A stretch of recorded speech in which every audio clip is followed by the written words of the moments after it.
Et oui, Jean-Marc, justement parce que la production de pétrole n'a jamais été aussi importante. Comment ça se fait? Et oui, le marché pétrolier est décidément un des marchés qui est le plus compliqué à suivre et qui donne le lieu à le plus de prévisions qui sont infirmées par la réalité.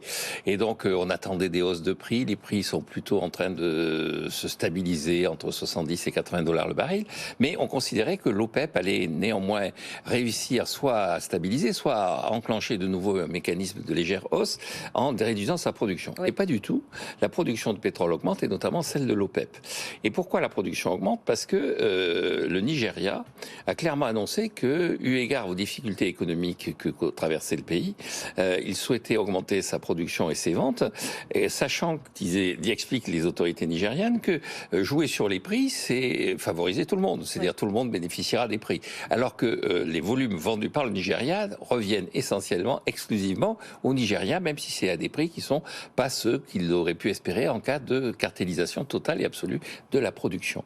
Et donc, en fait, l'OPEP a essayé, depuis ses succès des années 70, de créer effectivement une régulation favorable à l'évolution des prix, en augmentant le nombre de pays qui étaient membres, puis ensuite en associant au travers de l'OPEP+.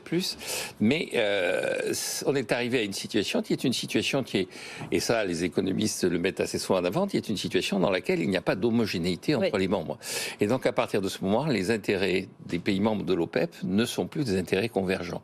Et donc, il est probable que toutes les directives, toutes les annonces faites par l'OPEP seront largement infirmées dans l'avenir par la réalité, par l'attitude de pays comme le Nigeria. On parle aussi du Gabon qui s'apprête à faire la même chose.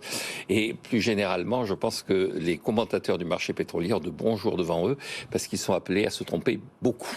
Merci beaucoup, Jean-Marc.